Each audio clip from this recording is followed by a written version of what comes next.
तमिलनाडु का एक मंत्री अभी कल परसों बड़ा बेहुदा एक वक्तव्य दिया है। सनातन धर्म का समूल नाश, ये उसका एजेंडा। डीएमके वर्तमान सरकार का वो मंत्री है उदयनिधि स्टालिन। और ऐसा नहीं कि धोखे से उसने कहा। एक प्रेस कॉन्फ्रेंस में आया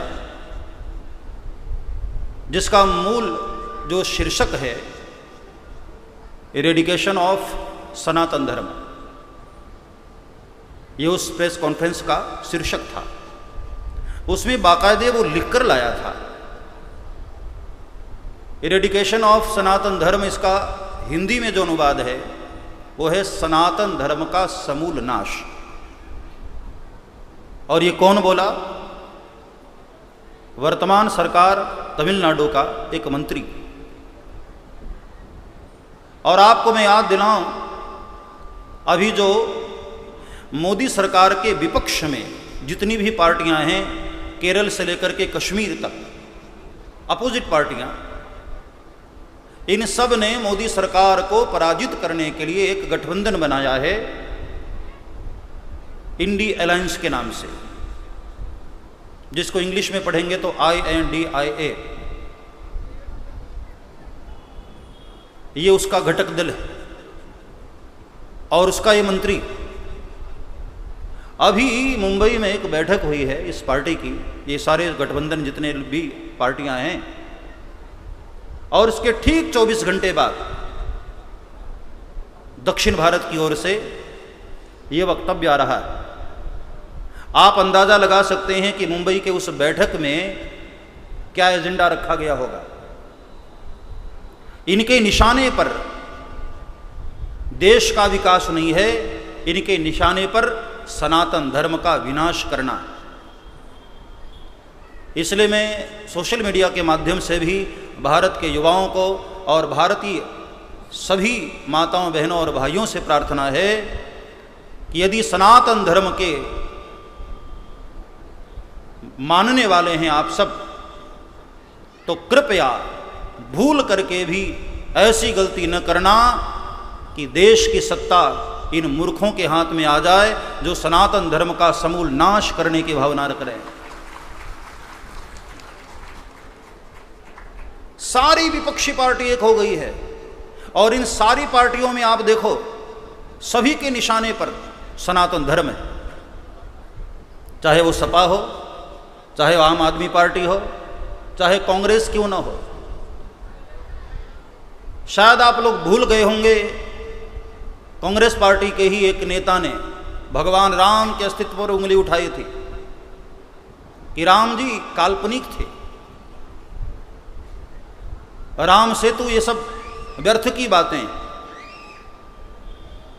आम आदमी पार्टी के भी एक नेता ने कुछ समय पहले वक्तव्य दिया था कि मंदिर जाना, पूजा पाठ करना, ये सब बेकार की बातें हैं, नहीं करना चाहिए। कैसे कैसे लोग देश की सत्ता के लिए लालायित हैं और इन लोगों के निशाने पर केवल और केवल हमारा सनातन धर्म है। मैं उस तमिलनाडु के उस मंत्री को कहना चाहूंगा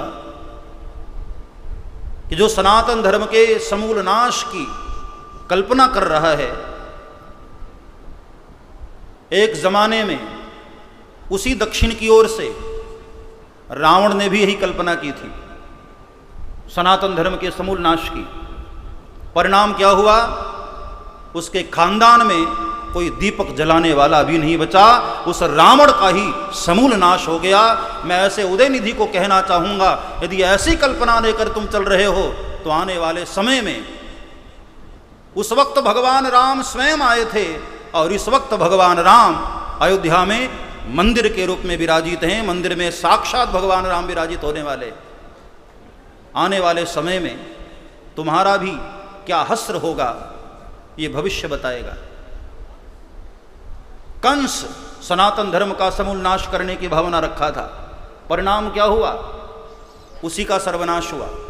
हिरण्यकश्यप इन जितनी आसुरी शक्तियों ने सनातन धर्म के नाश की भावना रखी, खुद वो ही मिट गए। और आश्चर्य की बात ये कि ये सारे के सारे दल एक जगह होकर के दलदल बन गए। सारी विपक्षी पार्टी, और सबके निशाने पर राष्ट्रहित की भावना नहीं है। सनातन धर्म को कैसे नष्ट किया जाए, ये भावना लेकर के चल रहे हैं लोग। और रामचरितमानस में बाबा तुलसी ने स्पष्ट कहा, परहित बस जिनके मन माही, तिन कहूं जग दुर्लभ कछु नाही। जिस महापुरुष के भीतर राष्ट्र की उन्नति की भावना है, दुनिया उसका बाल भी बांका नहीं कर सकती। और ऐसे लोग पराजित होंगे और इनका ही सर्वनाश होगा। मैं राष्ट्र के लोगों को प्रार्थना कर रहा हूं, भूल करके भी ऐसे लोगों के हाथ में सत्ता न देना जिससे हमारे सनातन धर्म को खतरा हो। मैं तो पूरी दुनिया में जा रहा हूं, देश विदेश हर जगह जा रहा हूं। विदेश की धरती पर आज जब ये कहता हूं कि मैं भारतीय हूं, तो भारतीय नाम सुनते ही विदेशियों के कान खड़े हो जाते हैं। और क्या आदर की भावना आती है। ये आज ये भारत की स्थिति कहां से किस ऊंचाई पर पहुंचा है हमारा भारत। वैश्विक स्तर पर, चाहे वैज्ञानिक दृष्टि से देखा जाए, आर्थिक दृष्टि से देखा जाए, विकास की विकसित स्थिति को देखा जाए, भारत कहां से कहां पहुंचा है। और पिछले 60-70 वर्षों में इन सारे दलदलों ने मिलकर जो देश की सत्ता चलाई, उसमें भारत की क्या स्थिति ला करके खड़ी कर दी थी। इसलिए ऐसे मूर्खों के हाथ में, जिनके दिल में सनातन धर्म के प्रति इतनी नफरत भरी, ऐसे लोगों के हाथ में कभी भी देश की सत्ता नहीं आनी चाहिए। ये तो भल मानो भगवान की कृपा हुई और हमारे देश को संभालने वाला एक महापुरुष आया।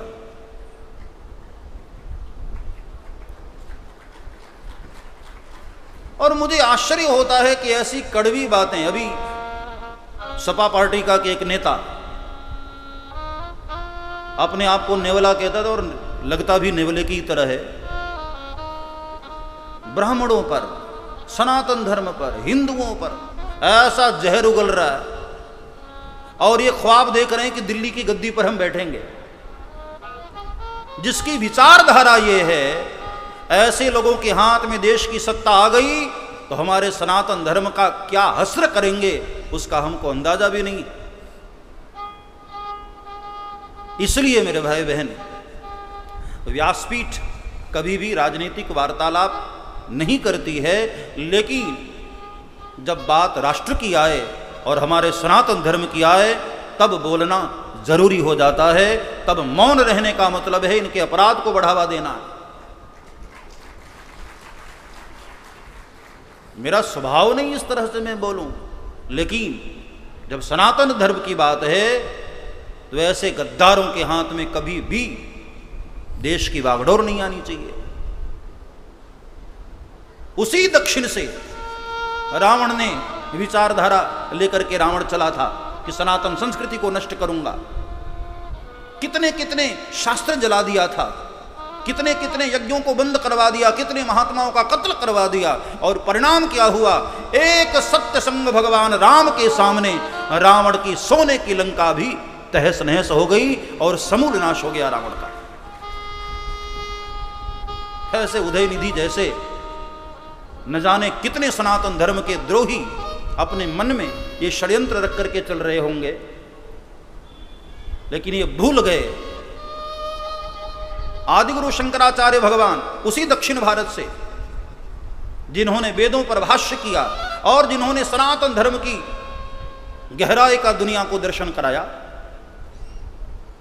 उपनिषदों का यदि अध्ययन किया होता तो ऐसा धर्मद्रोही कभी ऐसा वक्तव्य नहीं दे सकता था।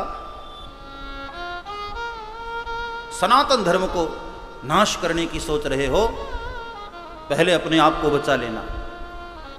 हमारा सनातन सनातन है साहब, कौन सनातन को नष्ट कर सकता है? नाम ही सनातन है, तुम मिट जाओगे हमारा सनातन मिटने वाला नहीं है। औरंगजेब जैसे क्रूर शासक आए, अंग्रेज आए, फिर भी सनातन सिर उठा करके खड़ा है। और तुम ख्वाब देख रहे हो सनातन मिट जाएगा, तुम मिट जाओगे। सनातन मिटने वाला नहीं है। सनातन सनातन है। जैसे यहां बहुत सारे रंग के गुब्बारे दिखाई दे रहे हैं, ऐसे ही सनातन धर्म की बहुत सारी रंगी बिरंगी धाराएं एक साथ चल रही हैं। इसी का नाम तो हमारा भारत है, इसी का नाम तो हमारा भारत है। अनेकानेक पंथ, अनेकानेक मत, अनेकानेक मतावलंबी सनातन धर्म की छाया में पल रहे हैं और एक साथ चल रहे हैं। और इसमें कुछ ये मूर्ख लोग सनातन धर्म को मिटाने का ख्वाब देख रहे हैं। अरे बाकायदे प्रेस कॉन्फ्रेंस में कहा कि मेरा जो अभियान है वो सनातन धर्म के समूल नाश की। और सोचो, जब सत्ता के लोग इस तरह की भावना रखेंगे तो आम जनमानस की विचारधारा क्या हो सकती है।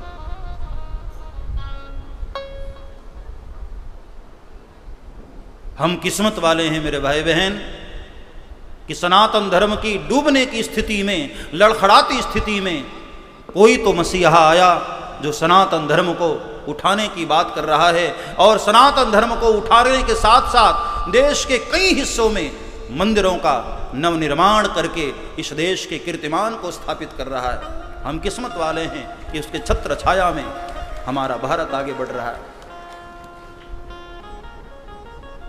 ये जितने भी दल हैं, एक दल, दो दल, तीन दल, चार दल, ये सारे दल मिलकर के दल ही तो हो रहे।